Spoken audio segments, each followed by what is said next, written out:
traveler. Columbina! Finished with the festival already? Really? You're sure you don't want to have a little more fun out there? Final answer! Yes, I am sure.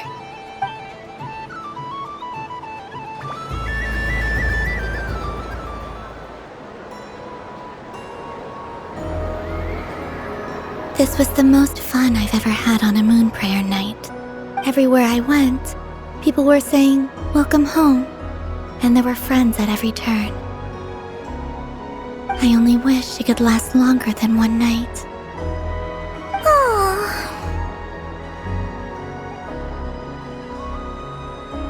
Yes, you're right. The moon prayer blossoms. Ooh, look! Look! Moon prayer night has come.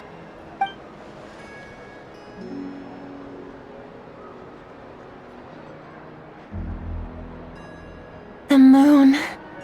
It's so beautiful. Happy Moon Prayer Night, dear. Happy Moon Prayer Night. Happy Moon Prayer Night.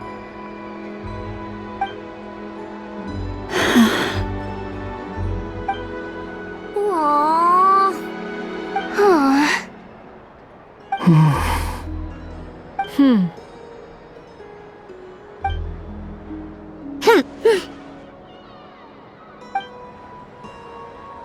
Time flies when you're having fun.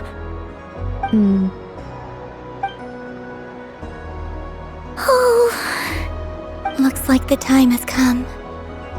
Columbina. You're heading off, then? Yes, to the ruins you mentioned, and from there, back home to the moon. Wait! I know? At least... Take one of our craft shop's crumb cookies up to the moon with you. You know, for a snack. Sure, why not? The Curatorium of Secrets believes in proper farewells. No story should be left without a satisfactory endnote. Never. Farewells are an important affair for the Ratniki, too. We never know when we might meet again. Haha!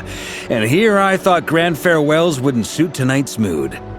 But I suppose friendly passion is not to be stopped, eh?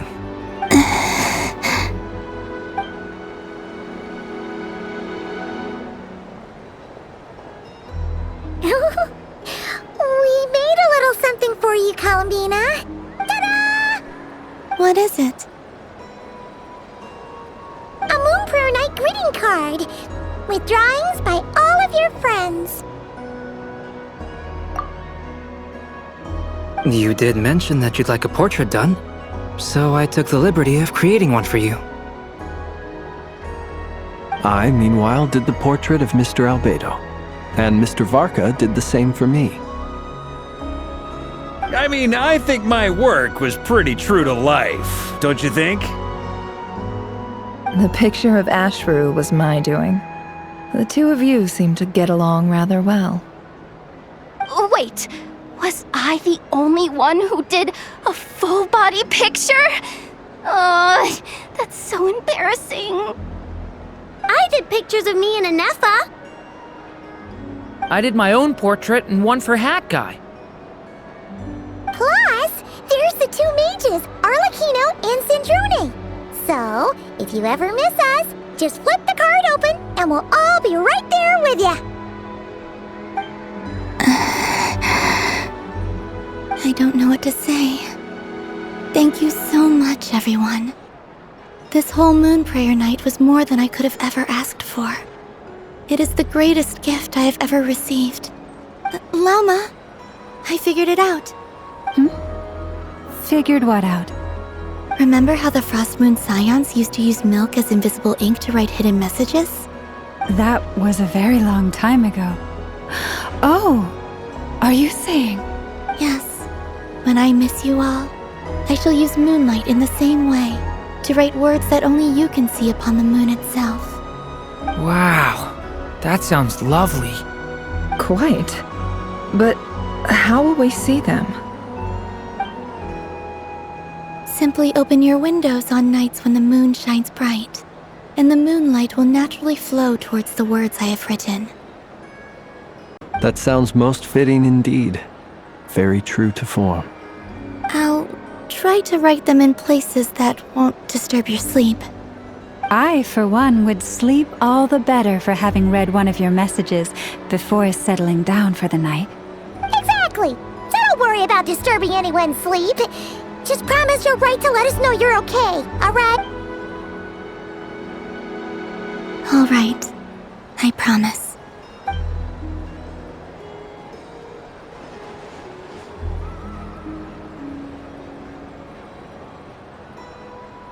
In that case, Columbina? I'm ready.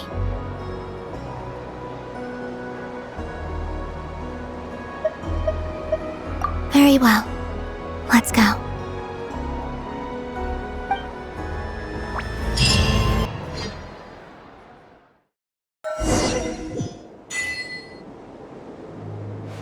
In just a few moments, I will be gone.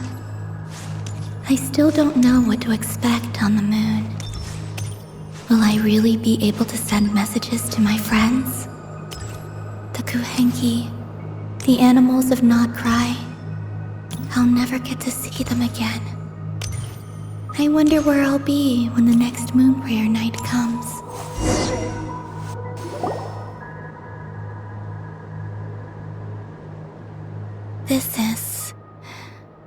This is where the people of Hyperborea used to communicate with the moons. Eternal moon, frost moon, iridescent moon. When the power of all three converge, the gate to the moons shall open. Moon marrow preparations are complete. Only the final step remains. I'm sure Nasha Town is livelier than ever at this moment. Yeah, it's a shame you couldn't be there for it, but it's now or never, right? It's fine. I'm more than happy with this. My last piece of luggage. My only piece of luggage.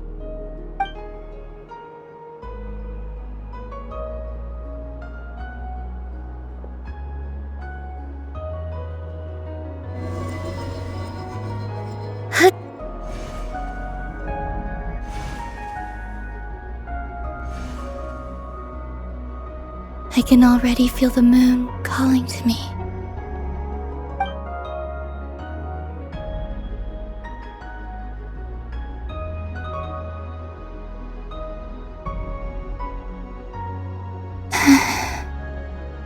Your home lies on the far side of this light, Columbina.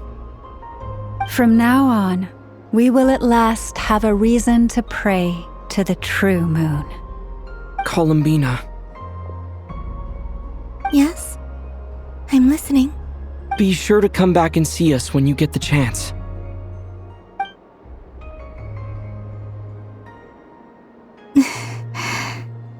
Of course. But if that chance doesn't come, then remember that you have friends on this planet. People who will miss Columbina. Yes, I will. Thank you for everything you've done for me. And remember, come night or day, the moonlight shall always connect us. Well then, farewell, my friends.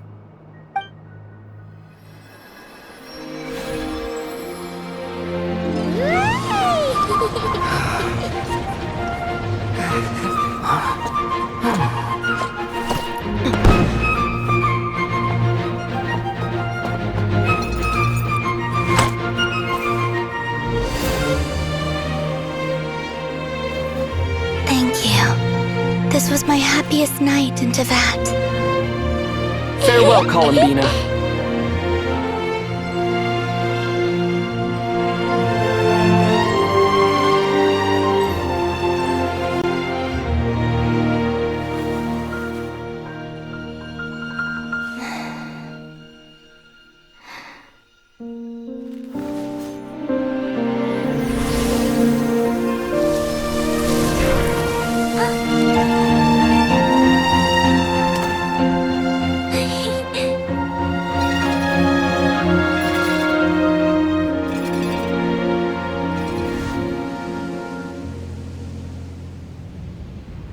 The moon really is closer than ever tonight.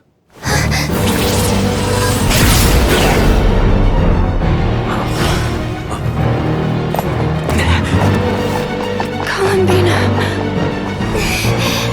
All 3 moons in one place. Time for one final experiment. Reason, life, death, time and space. They all believed I would fail.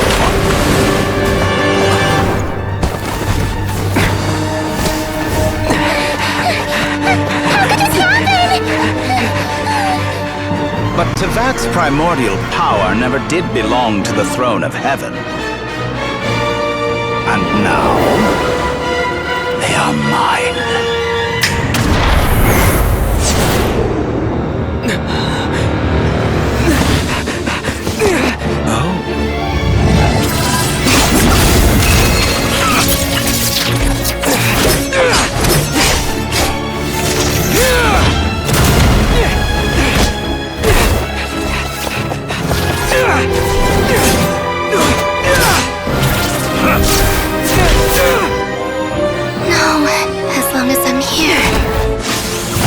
Is free to wield the 3 moons' power.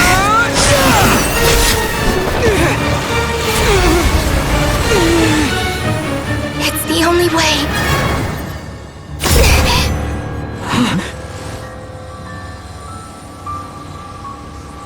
I guess I won't be going home today. Columbina! No!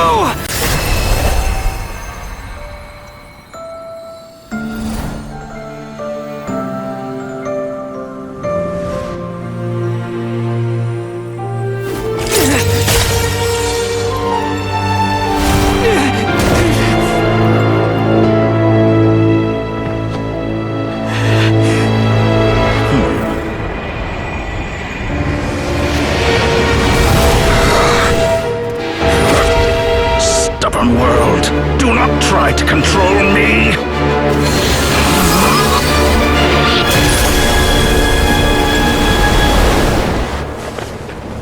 Columbina.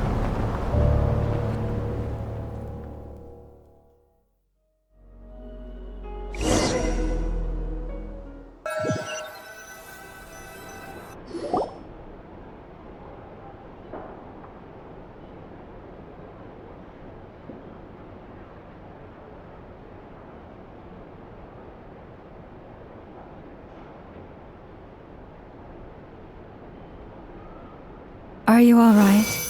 Do your wounds still hurt? I had someone prepare a little medicine that could prove effective. Take it if you need to. In that case, let me relate the contents of the call we made to Alice after the incident occurred. That Dottore is a crafty one. He distracted the Hexenzirkel by creating a huge fuss at Tevat's borders. I'd assumed that the cause was an abyssal intrusion from the outside world, which in fairness is a rather common occurrence. But after learning that you managed to influence the phantoms in Nordcry, I realized that perhaps this interference could have come from within Tevat instead. But we weren't able to change their fates. True, you couldn't change how their stories ended, but you did build some variables around yourself. Variables? Yes, things you heard that you could not other variables. Of course, most variables usually pale into insignificance with the myriad of possibilities floating around. But the moment you start treating them as building blocks and intentionally stacking them, that changes things. That's what Dottore did, and it's how he created the necessary conditions so that when you activated the portal tonight, it played right into his plan.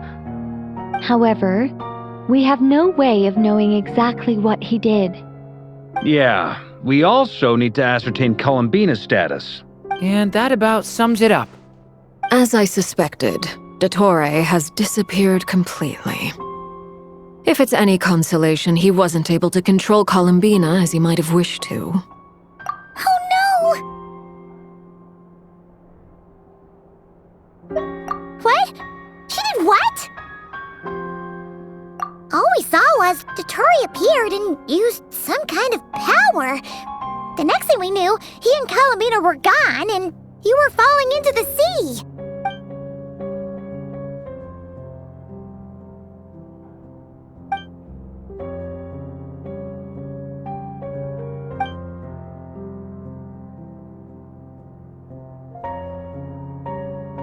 So, Columbina intentionally opened the moon gate and escaped into the same mysterious world as Rarier and Thalindis. Sounds like bad news.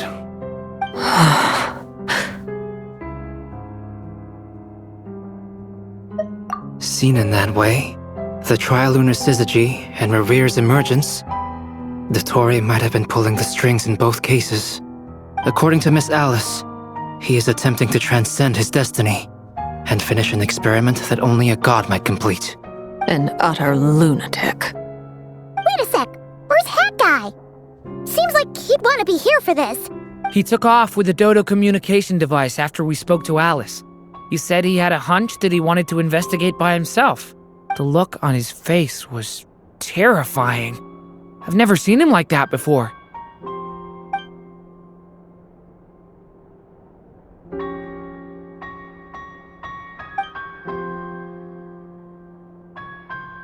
I'm back. Hat Guy! I went to look for the Hyperborean phantoms again. I think I've gotten to the bottom of it. I got them to talk to Nicole on the other end of the communications line. Turns out, the history they describe is different from how Nicole remembers it. Really? But how? Surely Nicole can't have been wrong. Because the phantoms are the ones who are deceived. They speak of a savior who appeared in their history. One who never should have existed. This savior promised to create a new moon within the false sky, and even bring back their moon goddesses. Foolishly, they believed in him, and told him everything he wanted to know about the moons. It's obvious that this was Dottore's doing. Now you mention it, the first time we entered the Hyperborean ruins, we heard the phantoms discussing their history, and I remember Nicole commenting that something sounded a little strange. But Dottore shouldn't have been able to get in there in the first place. He didn't. Nicole said that this was an anomalous state triggered by disruptions in the causal connections between phantoms from the same era. The variables that Dottore put in place were substantial enough that they even affected phantoms that he never met. So it's not that their memories were unclear. They'd been tampered with. That's exactly the possibility Dottore was trying to manufacture. He turned these variables into knowledge and engineered the situation so all that knowledge would fall into his hands. Then, he harnessed that knowledge on Moon Prayer Night to truly create a false moon. How is that even possible?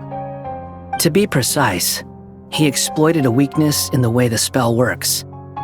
The spell senses Kuvaki to detect the moon's location. So, as long as the false moon more strongly resembled a moon than the frost moon beyond the skies, the gate would teleport Columbina to the false moon's location. In other words, to Dottore's side. Once he had her under control, the teleportation spell remained active, and he manipulated her power to seize both moon marrows. At that moment, the moon marrows disappeared right before our eyes. It was already too late, even as we were leaving the ruins. By then, Dottore had already amassed the power of all 3 moons. So, where does that leave us? What do we do now? I'd certainly like to know what Her Majesty thinks, now that the concerns I expressed to her have come to pass. But we cannot simply sit and wait for her to decide the matter. And in any case, it is not the Fatui Harbinger Damselette who sees us as her friends, but rather Columbina Hyposelenia. If, even in such extreme circumstances, Her Majesty will not lift the prohibition on Harbingers drawing steel against one another, then I will do as my heart demands. I will fight as Peruware instead. Oh, Arlecchino! Time is short, so I'll make the first move.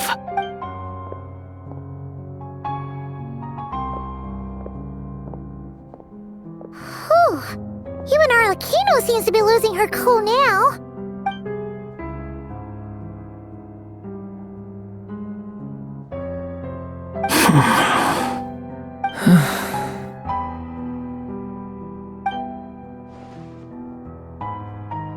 All right. Lose those dejected looks for a moment and let me get a word in. It looks bad, I won't lie. Very bad, in fact. So Dotori's pulled some real dirty tricks to gain the upper hand. For now. And yeah, it's to the point where even the mages say that his variables have affected destiny. I'm not so sure, though.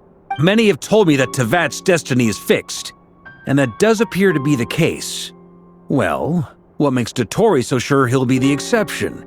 And since he was able to stack these variables up, who's to say we can't do the same?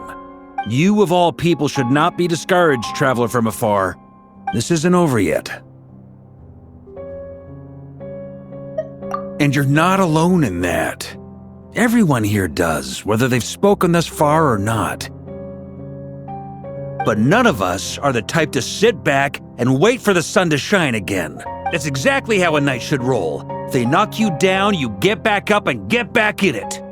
Don't forget, Honorary Knight, you're a legitimate member of Mondstadt too.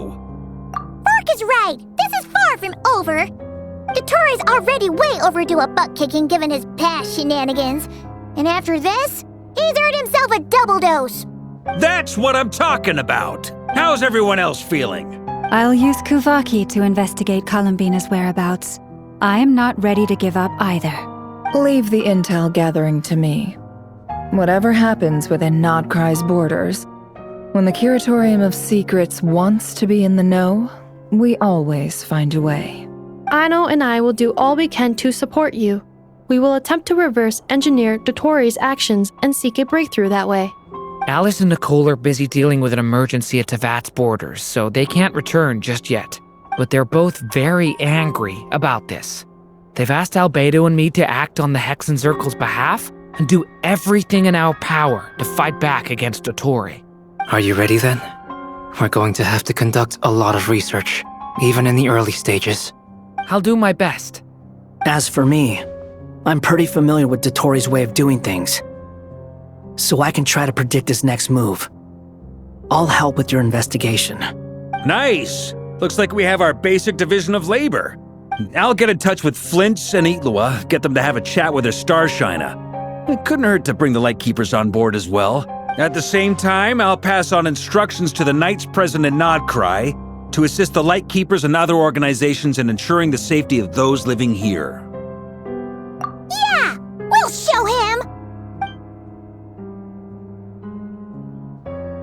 That's it then. Good luck, everyone.